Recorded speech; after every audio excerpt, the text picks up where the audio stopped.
Hello everyone, I'm Joe Ackourey, and welcome to the Fly of the Week. For this episode, episode 74, I'll be tying my version of the Yellow Stonefly Nymph. These big bugs are usually found in well-oxygenated rivers and streams, and the way I fish it is I like to throw it upstream like any other nymph, a drag-free drift, but at the very end of the drift, if I'm not getting any strikes throughout the dead drift, I'll bring the rod tip up very slowly and start retrieving. And bam, I also get hits during that process. So yeah, this nymph is, I've developed this nymph over 40 years ago and I'm sharing it with you guys. So without further ado, let's get started. All right guys, here we go. My version of the Yellow Stonefly Nymph. I typically tie these flies, these nymphs, from sizes 6/8, 10s, and 12s. So put your hook in the vise, making sure that the shank of the hook is relatively parallel with the tabletop.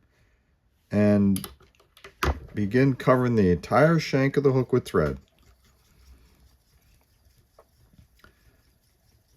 Wrap all the way back to where the shank and the bend meet.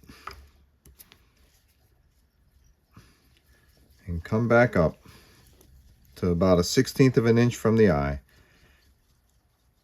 That's where we're going to start to form our body. Now, we're going to make a lead-based body. We're going to take a strip of size 0.025 lead, and we're going to place a strip along and parallel to the shank of the hook, going all the way back, and then right at that sweet spot where the shank and the bend meet, you're going to slowly twist off the lead. Doing so will give you a nice smooth transition. Won't be a sharp edge. And just cover that up completely. And then prepare for your next strip, which is going to be on the other side of the shank of the hook. So, again, we're not crowding the eye. We're about 1/16 of an inch away from the eye. And start the process by anchoring it first, and then once you get it anchored, start to wrap back to where the shank and the bend meet, and right at that sweet spot, just gently bend it off and tie it in. Okay, so now we have our first 2 strips of lead, and they are parallel to the shank of the hook on each side. I'm going to take my tweezers and just give them a quick go over, making sure that they are perfectly perpendicular to the shank of the hook. Now, so we're going to place another piece, but we're going to back off the full strip there. We're not going to start at 1/16 of an inch from the eye. We're going to start at about a good, I'd say close to 3/16 to 1/4. This is a little bit of a balancing act, but just take your time. And you're going to, the total length of this piece that we're popping in here is only going to be about 1/4 inch. I'm a little bit too big there here. Let me just back off a couple wraps. Yeah, right there. And just, again, gently twist it off. Pops right off. So what we're doing now is we're forming the body. So this section is going to be used for the abdomen, and the wider part is going to be the thorax. So, and this lead formed body that I'm building will basically give this completed nymph that oval flat shape kind of that the stoneflies exhibit. So again, I'm going to take my tweezers and just carefully making sure that it's all lined up, everything's good, and it's pretty close. So, a little sneak peek there of what it looks like. You get your 2 strips in review, we have 2 strips on the side, each side of the shank of the hook, and then we formed the thorax using 2 more strips. Thorax is usually wider than the abdomen. Okay, so now I'm going to return my thread to the back, and my first step is to tie in the abdomen case, or the cover. And for that, I'm going to use this wild turkey tail feather. It's an excellent choice and closely represents the natural. This comes right from the wild turkey tail feather, and I'm going to measure the gap of the hook, approximately the gap, and transfer that measurement right to the quill. Clip that off, slide your section out, and notice there's the natural end, and then the cut end, and the side that the turkey shows us, and then the underside. I'm going to tie it in with the underside facing up, and I'm going to tie it in at the natural end, or close to it. Once I get that anchored, I'm going to wrap back until the turkey wing tail feather section kind of slides off the lead there a little bit. There we go. And just kind of let that lay back. Cover up all your material and get a good thread base there. So the first step is, after we attach that turkey tail feather section in, we're going to start to build the abdomen. And the first part of the abdomen is nothing more than my Sulphur done fur blend. It works well for this pattern and closely resembles the natural. I'm just going to make a real tiny, more or less like a segmentation here. Not like I'm building the base for the tails and the beginning of the abdomen. And so once I get that foundation laid, I'm going to go back a little bit. Right about there. There's my sweet spot. And I'm going to attach my tails. So for the tails for this fly, I'm going to use natural lemon wood duck flank feather.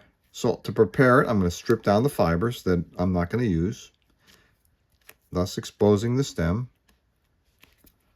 And actually, yeah, I'm going to take only a couple on each side here now. I'm only going to gather maybe, 3, maybe 5 on each side. If I can kind of sneak my scissors in. There we go. I guess that's close. 1, 2, 3. Yep, that's 5. I'm going to take 5 there. And notice there's a natural curve to that. We're going to try to keep that natural curve together, like so. And we're going to tie that in. We're going to make the tail length equal to about, 3/4 of the gap. I'm sorry, the shank. Like so. Yep, that looks good. I'm going to pop those puppies right in there. Right on the side, if you can. It's a little bit of a balancing act. But once they bite in, yeah, there we go. And just kind of pull them out a little bit. There, perfect. I get them all? Nope. So I mean, it's a little tricky. They want to do their own thing, so to speak. I'm going to reattach them. There we go. There's my tie down point. Good. We'll deal with those later. I think they're just a little long. There we go. Okay. Now, I'm going to repeat the process on the other side. I'm going to try to get 5 or so. I think 5 is the magic number here. 1, 2, 3, 4, 5. Yep. There we go. And we're going to put them on my side. And the length is pretty much spot on. Yep, very good. I'm just going to anchor those now and clip off any excess. So now I'm going to put the segmentation material in. And the segmentation material is nothing more than size A rod wrapping thread. And on a scale of 1 to 10, the difficulty of this fly is probably like a 6. It's not that it's hard, it's just time consuming, but the finished product is just well worth it. you'll see what I'm talking about. So once I get those the segmentation material in place, I'm going to lay that in my material clip and begin to build the abdomen. So again, for the abdomen, I'm using my Sulphur Dun blend. So I'm going to just gradually build this abdomen. It's a time consuming step, but just take your time.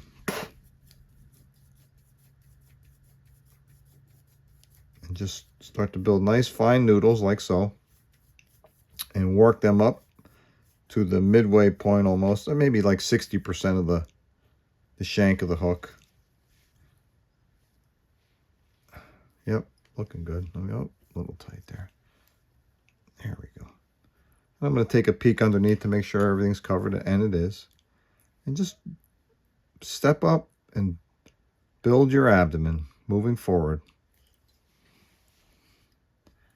And to get a slight taper to this fly, I'm going to keep leaning each wrap that's moving forward tighter and tighter so that I get a nice gradual build hook. So just keep repeating the process until you hit that 60%. There we go.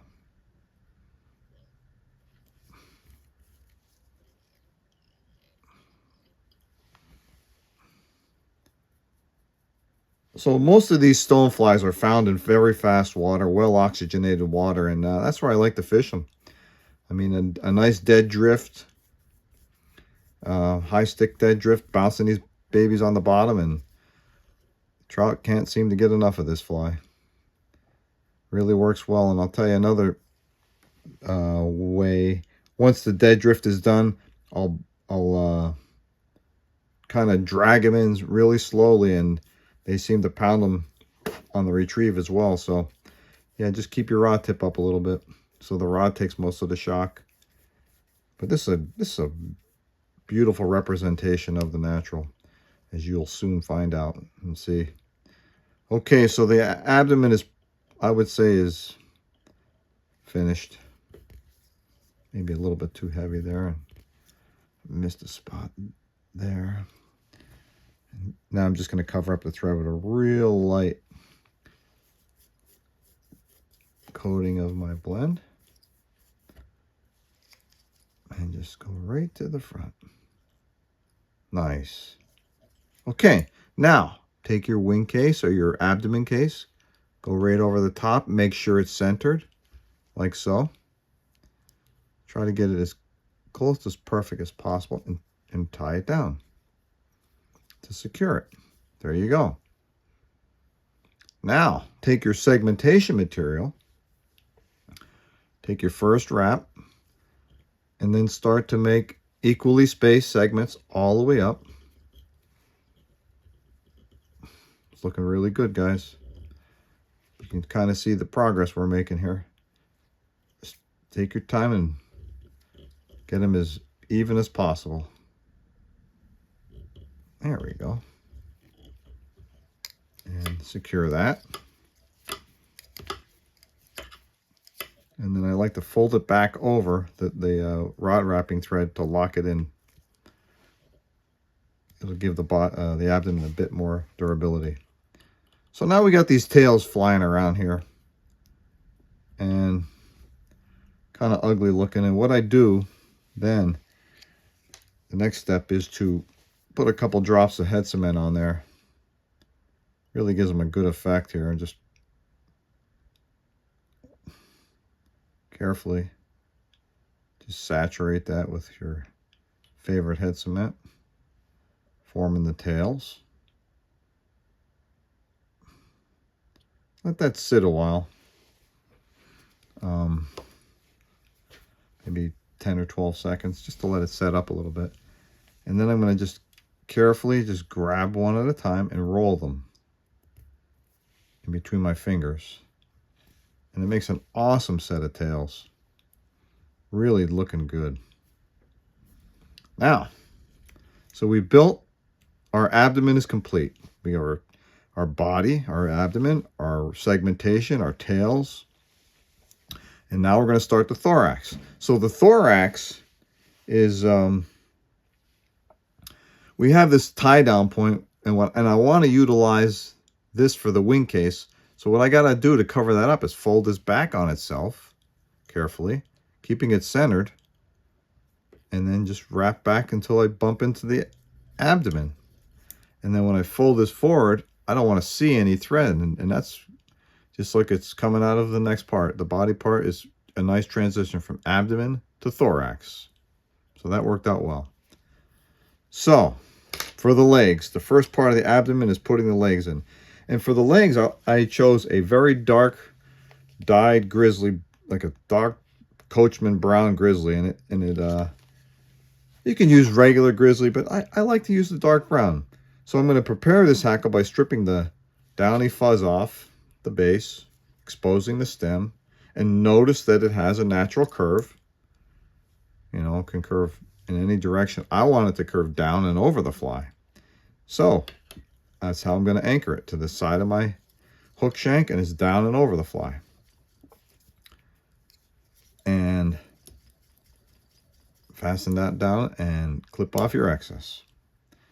So now it's just a matter of building the thorax up, and the thorax is 100% of my natural fur blend in sulfur dun color.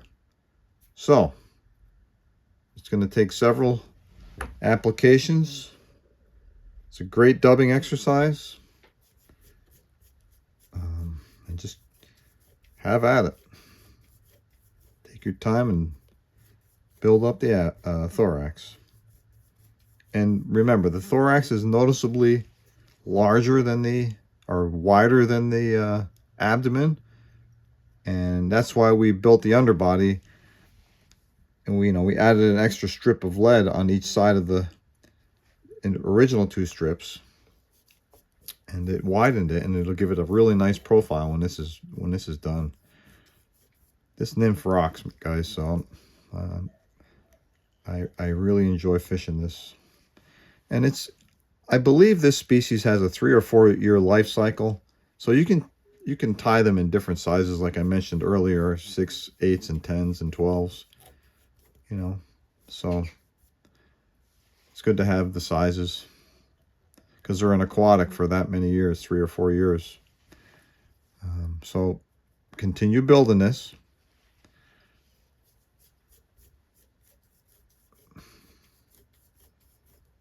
So not only are the legs located in the thorax on stoneflies, and so are the gills.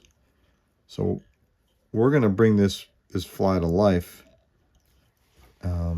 with the gills too. I mean, the legs will be going crazy when it hits the water. The hackle will oscillate in the currents, but so will the gills that I'm going to show you how I draw out the fur blend in between the legs.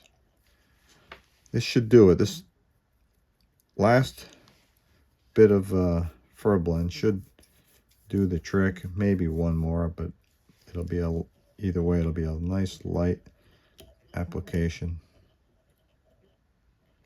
Yeah, maybe just a little bit more. Now I went off the lead there a bit, but I don't see that as a problem,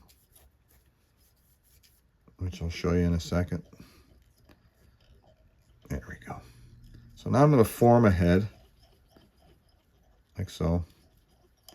And then I'm going to take my hackle pliers and begin wrapping this hackle. Actually, I don't need my hackle pliers. This is a quite long hackle, so let's just kind of use our hands. So we're going to do 3 equally spaced wraps. There's 1, 2, 3. Tie it off.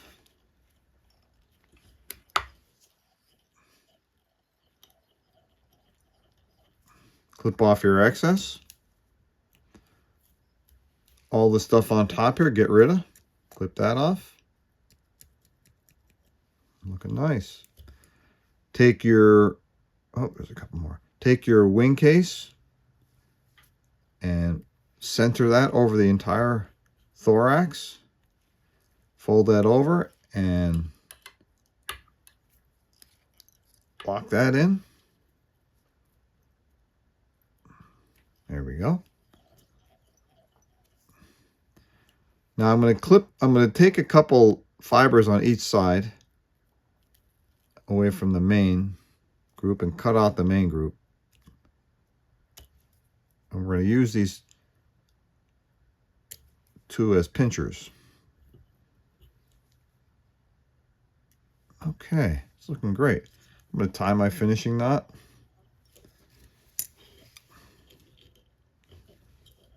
Try not to catch too many hackle fibers.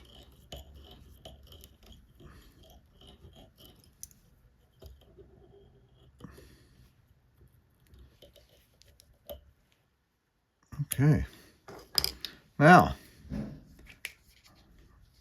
let's begin to bring this guy to life. So pretty much we have the perfect profile that I'm looking for. We have some cleaning up to do. You know, the couple hackle fibers flying around here. You can get rid of them.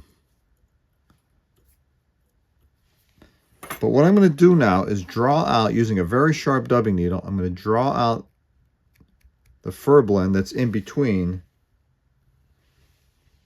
the legs, or the hackle, forming the gills. It's a great effect here, guys. It truly is. When you see the end result, I think you're going to like this fly. Now for your side, I'm going to do the same. Repeat the process.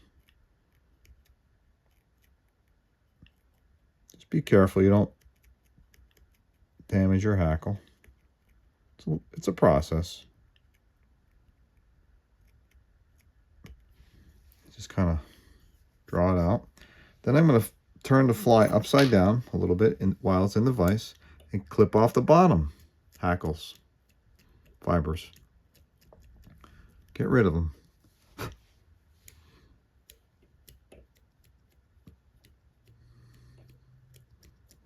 Looking great. I'm going to draw out some of that fur blend underneath as well.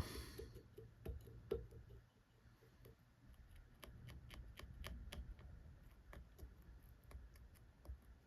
little bit of a process, but the end result will speak volumes. Okay. So we pretty much have what we're looking for here. So what I'm going to do is I'm going to grab the middle of the hook and just kind of bend it down a little bit. Just give it a little bit of a bend. And then I'm going to take my head cement and coat the knot, as well as the rest of the entire wing case for the thorax and the covering for the abdomen.